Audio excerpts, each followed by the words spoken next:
ಹಿರಣ್ಯಕಶಿಪು ಅನ್ನೋ ಶಬ್ದ ನಾವು ಕೇಳಿದ್ದೇವೆ. ಕಶಿಪು ಅಂದ್ರೆ ಸಾಮಾನ್ಯವಾಗಿ ಒಂದು ತಲೆದಿಂಬು ಅಥವಾ ಹೊರಗುದಿಂಬು ಅಥವಾ ಆಸನ, ಹಾಸಿ ಹೊದಿಕೊಳ್ಳುವಂತಹ ಬಟ್ಟೆಗಳು ಇತ್ಯಾದಿಗಳು ಅರ್ಥ ಆಗ್ತವೆ. ಹಾಗಾಗಿ ಹಿರಣ್ಯಕಶಿಪು ಅಂದರೆ ಬಂಗಾರದ ಆಸನವುಳ್ಳವನು ಅಥವಾ ಬಂಗಾರದ ತಲೆದಿಂಬು ಇರುವಂಥವನು, ಹೀಗೆಲ್ಲ ಆ ಶಬ್ದಕ್ಕೆ ಅರ್ಥ ಆಗ್ತದೆ. ಅದು ವ್ಯಕ್ತಿಯ ಶ್ರೀಮಂತಿಕೆಯನ್ನ, ಅವನ ಸ್ಥಿತಿವಂತಿಕೆಯನ್ನ, ಆತನ ಭೋಗದಲ್ಲಿ ಅಥವಾ ಸೌಂದರ್ಯ ಆರಾಧನೆಯಲ್ಲಿ ಆತನ ಆಸಕ್ತಿಯನ್ನ, ಇದನ್ನೆಲ್ಲವನ್ನು ತೋರಿಸುವಂತಹ ಶಬ್ದ ಅದು ಹಿರಣ್ಯಕಶಿಪು ಅಂದ್ರೆ. ಸಾಮಾನ್ಯವಾಗಿ ಬಂಗಾರದ ಆಸನದಲ್ಲಿ, ಬಂಗಾರದ ಪರ್ಯಂಕದಲ್ಲಿ ಕೂತ್ಕೊಂಡಿರುವಂತಹವನು ಅಂತ ಅರ್ಥ ಆಗ್ತದೆ. ಅದು ಪ್ರಾಚೀನ ಕಾಲದಲ್ಲಿ ಅಂತ ಹೆಸರಿತ್ತು, ಹಿರಣ್ಯಕಶಿಪು ಅಂತ ಒಬ್ಬ ದೈತ್ಯನಿಗೆ.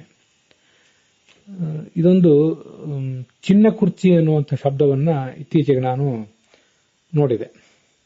ಗೋವಿಂದರಾಜು ಚಿನ್ನ ಕುರ್ಚಿ ಅಂತ ಒಬ್ಬರು ವಿಜಯವಾಣಿ ಪೇಪರ್ನಲ್ಲಿ ಕೆಲವು ಅಂಕಣಗಳನ್ನ, ಕೆಲವು ವರದಿಗಳನ್ನ ಬರೆಯುವವರು.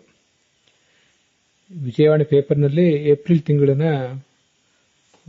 ಸುಮಾರು 14-15ನೇ ತಾರೀಕಿನ ಪೇಪರು, ಅದರಲ್ಲಿ 7ನೇ ಪೇಜಿನಲ್ಲಿ ಆ ಒಂದು ವರದಿ ನೋಡಿದ್ದೆ ನಾನು. ಗೋವಿಂದರಾಜು ಚಿನ್ನ ಕುರ್ಚಿ ಅಂತ.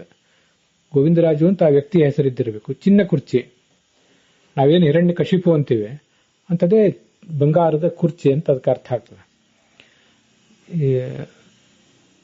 ಆ ಗೋವಿಂದರಾಜು ಅವನವರು ಮನೆತನದಲ್ಲಿ ಹಿಂದೆ ಯಾರಾದರೂ ಬಂಗಾರದ ಕುರ್ಚಿಯಲ್ಲಿ ಕುತ್ಕೊಂಡು ವೈಭವದಿಂದ ಬದುಕಿದಂಥವರು, ಊರ ಮುಖಂಡರು ಅಥವಾ 4-6 ಊರುಗಳ ಮುಖಂಡರು, ಪಾಳೆಗಾರರು ಅಂತಿಂಥವ್ರು ಇದ್ದಿರಬಹುದು. ಹಾಗೇನೆ ಚಿನ್ನ ಕಟ್ಟಿ ಅಂತ ಒಂದು ಶಬ್ದವನ್ನು ಕೂಡ ನಾನು ಕೇಳಿದ್ದೇನೆ. ಬಂಗಾರದ ಕಟ್ಟೆ ಅಥವಾ ವೇದಿಕೆಯ ಮೇಲೆ ಕೂತ್ಕೊಂಡಿರುವಂತಹವರು ಅಂತ ಅರ್ಥ ಆಗ್ತದೆ. ಅಂತೂ ಹೀಗೊಂದು ಹಿರಣ್ಯಕಶಿಪು ಅನ್ನುವಂಥ ಸಮಾನ ಅರ್ಥವನ್ನು ಕೊಡುವಂತಹ ಒಂದು ಶಬ್ದ ಇವತ್ತು ಬಳಕೆಯಲ್ಲಿದೆ ಅಂತ ನನಗೆ ಗಮನಕ್ಕೆ ಬಂತು. ಅದನ್ನು ತಮ್ಮ ಗಮನಕ್ಕೆ ತರಬೇಕು ಅಂತ ಬಯಸಿ ಇದನ್ನು ಹೇಳ್ತಿದ್ದೇನೆ.